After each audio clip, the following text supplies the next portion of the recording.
Eu sou um cirurgião e dou aulas há algum tempo. E por 13 anos vivi em companhia de cadáveres e durante a minha carreira estudei anatomia a fundo. Posso, portanto, escrever sem presunção a respeito de morte como aquela. Jesus entrou em agonia no Getsemane e seu suor tornou-se como gotas de sangue a escorrer pela terra. O único evangelista que relata o fato é um médico, Lucas, e o faz com a precisão de um clínico. O suar sangue, ou hematidrose, é um fenômeno raríssimo. É produzido em condições excepcionais. E para provocá-lo é necessário uma fraqueza física, acompanhada de um abatimento moral violento, causado por uma profunda emoção, por um grande medo. O terror, o susto, a angústia terrível de sentir-se carregando todos os pecados dos homens devem ter esmagado Jesus. Tal tensão extrema produz o rompimento das finíssimas veias capilares que estão sob as glândulas sudoríparas, e o sangue se mistura ao suor e se concentra sobre a pele, escorrendo então por todo o corpo até a terra. O corpo dele inteiro havia se tornado negro, porque ele havia suado sangue. Só para os irmãos entenderem qual é o estado de espírito que leva alguém a suar sangue. O terror, o susto, a angústia terrível de sentir-se carregando todos os pecados dos homens devem ter esmagado Jesus. Conhecemos a farsa do processo preparado pelos líderes religiosos, o envio de Jesus a Pilatos e o desempate entre Herodes e Pilatos. Pilatos teve que ceder e então ordenou a flagelação, o chicoteamento de Jesus. Os soldados despojam Jesus, tiram a roupa de Jesus e o prendem pelo pulso a uma coluna do pátio. A flagelação se efetua com tiras de couro múltiplas, sobre as quais são fixadas bolinhas de chumbo e pequenos ossos.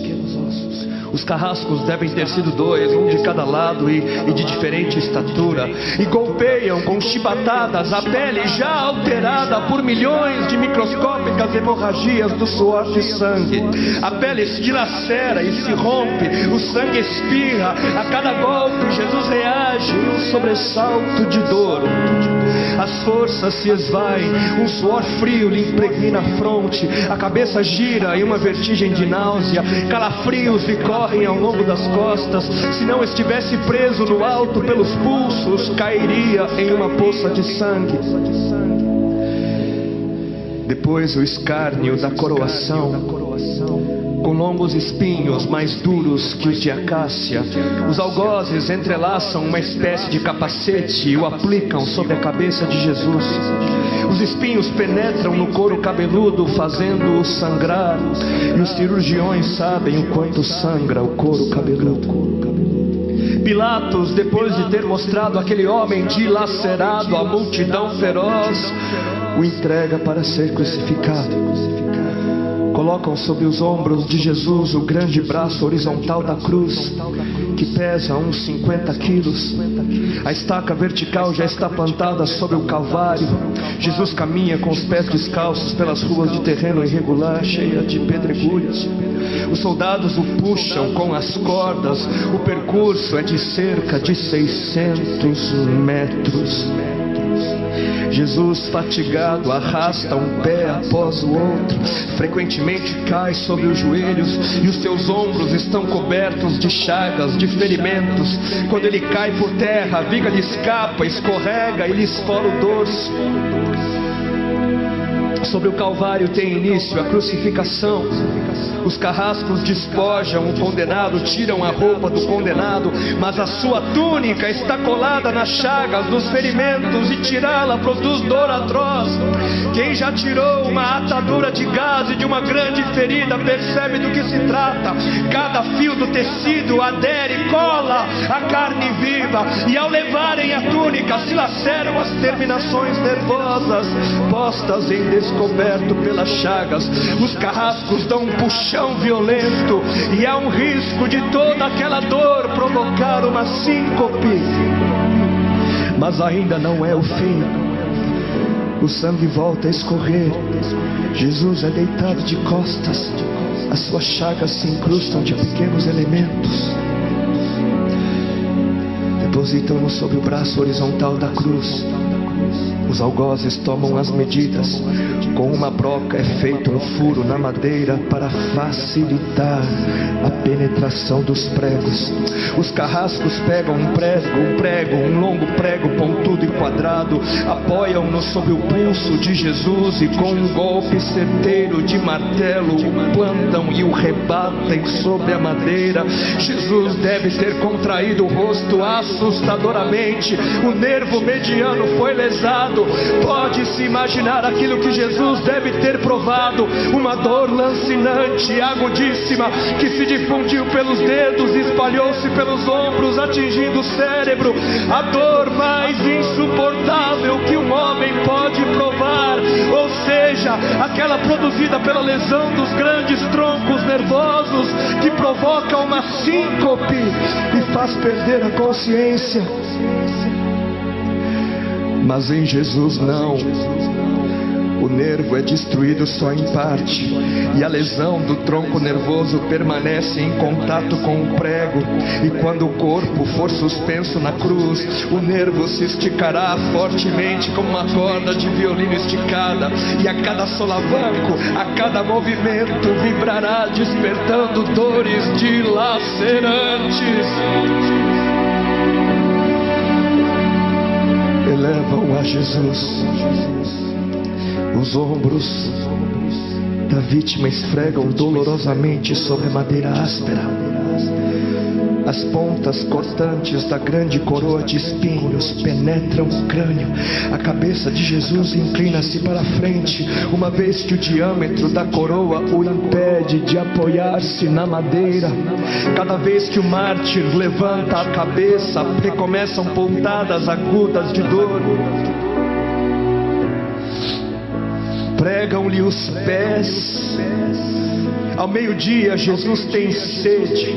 Não bebeu desde a tarde anterior e estava desidratado pela perda de tanto sangue.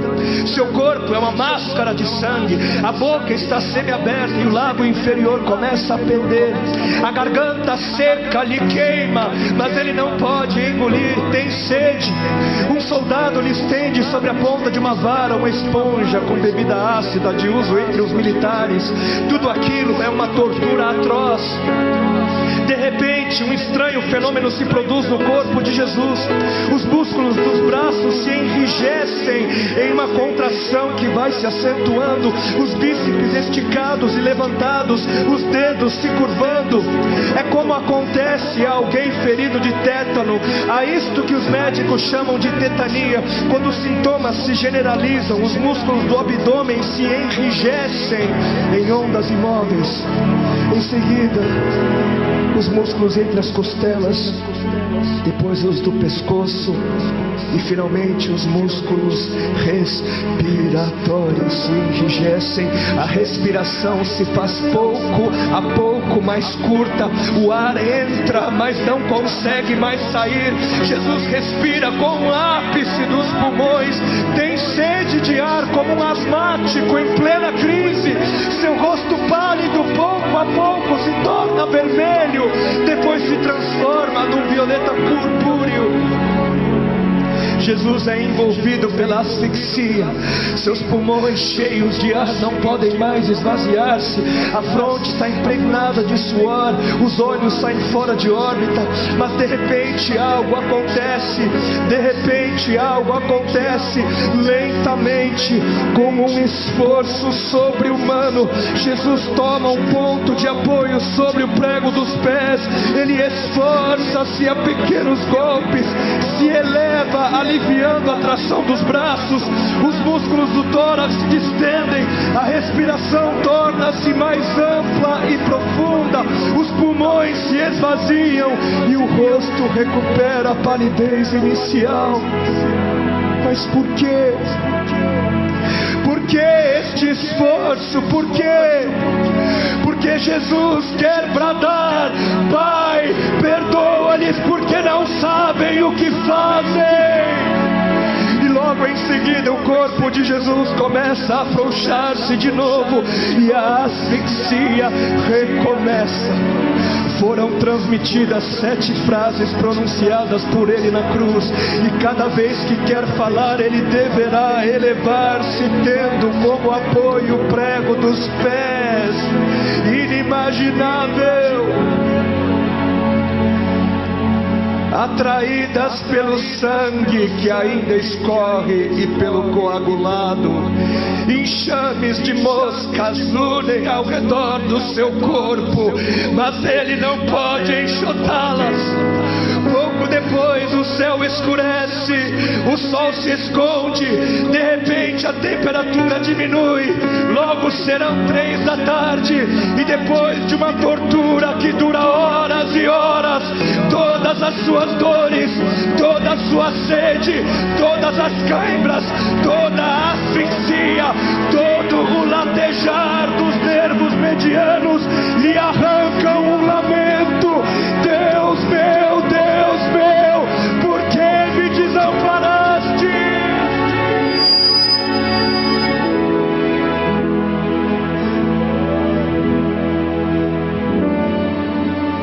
Jesus grita: está consumado! E em seguida, num grande brado, diz: Pai, nas tuas mãos entrego meu espírito.